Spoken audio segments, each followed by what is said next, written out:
waa hagaag saaxiibayaal soo dhawaada haddii aan halkeeni kasii wadano casharkeena saddexaad ee qeybteena advisory ee forex trading.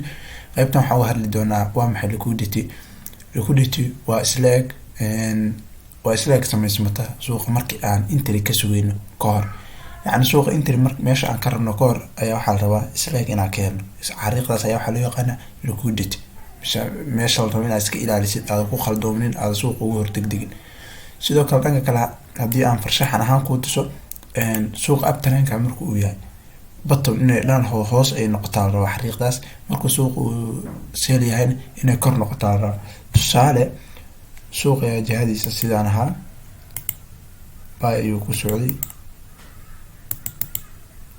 bay markuu socday meeshaan inta udhexeysa waa xaqiijisay inuu higher low yahay higher kadib inta udhexeysa meeshii aad idiin sheego candlekii boostejada ahaa uu ku jiray kadib, yacni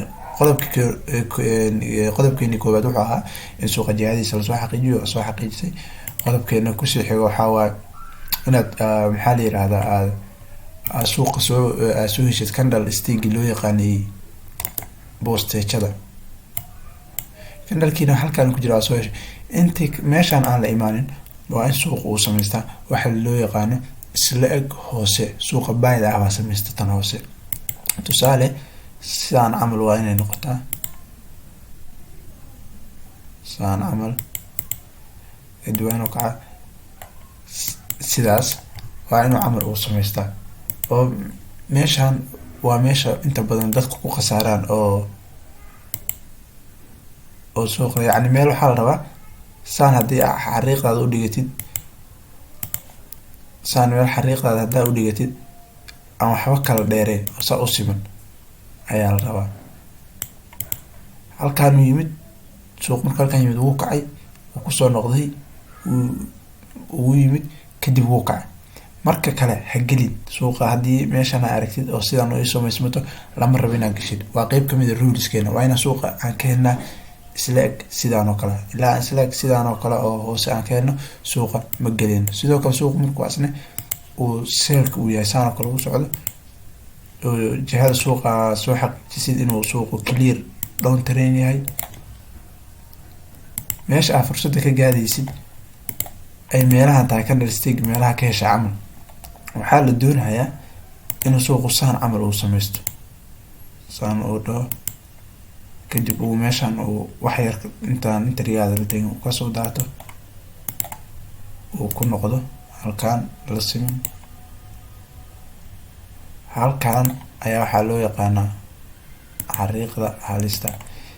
kadib suuq markuu halkaas uu tegay ma sii dhaafayo oo waxaa la rabaa inay saan camal ay noqoto. markay saan noqoto marka saddexaad ayuu suuqu dhaafaa, marka lama rabo inaad geshid. markii halkaan uu yahay suuq markuu seelka yahayna saan camal waa inay u samaysmataa. suuq markuu maxaa la yirahdaa uu baayahayna waa inuu sidaan camal uu samaysmaa, markuu seel yahayna waa inuu sidaan camal u samaysmaa. tusaalooyin aan raacino suuqan aan ka baarno. hadii aan halkaan hadda suuqan baayaga waxaa ujeedaa inuu suuqan clear abtiran yahay, higher low. inta meelahan oo dhan aad ka wada raadin kartaa waxaa la yirahdaa liquidity. tusaale halkaan aa hadda ka helno kii koowaad,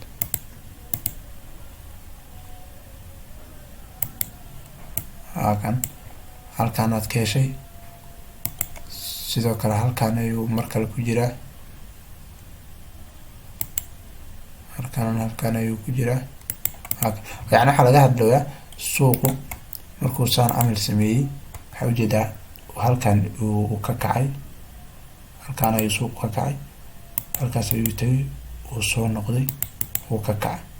marka meeshaas calaamadaas isla egtaa ayaa waxaa loo yaqaanaa isla eg hoose ee suuqa abtareenka ah uu samaysto. suuqa markalena waa tanaa slaayadii oo kale, waa ka kacay suuqa, uu kusoo noqday, uu ka kacay. inkasta oo liquidity weyn uusan ahayn laakiin isla sidii oo kale ayuu sameeyey, waa waxii la rabay. sidoo kale halkaan haddaa fiirisid, halkaan haddaa fiirisid halkaan waxa clear oo weyn saas ma ku jiro. halkaan yes hadaa fiirisid waxa ujeedaa midkaan clear weyn inuu yahay, liquidity aad u weyn uu yahay, qurux badan. waa kana halkaan suuq ka kacay, halkaan ayuu tagay weliba mar kale ayuu kusoo noqday, afka usoo dhaway laakiin si fiican maahan. mar kale ayuu handala yimid, laba touch iyo wixii ka badan ayaa waxa loo yaqaanaa liquidity. marka waa badan doonaa qodobkan isagana waxa loo yaqaanaa waan leeyahay hagelin oo marka dambe sidaan loo soo dhaafayo. kaasna waa qodobkeena ku xiga, laakiin liquidity sida u shaqeyso suuqa uptrendka waa sidaan. maanta dhan ayaad suuqa ka baari kartaa. waxaana kuu sheegay suuqa marka higher high heshid, higher low heshid, higher high heshid, meelahan marka aad fursad inaad ka gaadid waa in intaan la imaanin oo meeshan hore saan camalkaaga sameeya. suuq markuu seel yahay oo lower low sameystay, lower high sameystay, lower low sameystay, waa in intaan intrigaada meelahan oo kale uu yahay aan la imaanin uu sameystaa calaamada loo yaqaano liquidity-ga topta ah. haddii aynu kusii socono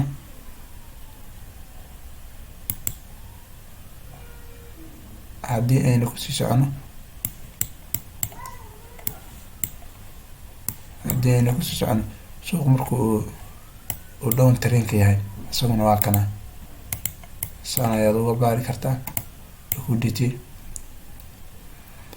waxaa kalaa suuq inuu clear down trend yahay, halkaan hadda waa kana liquidity. waxaa ujeedaa in suuqan halkaan yimid ka daatay uu ku noqday hadda lasoo daatay again.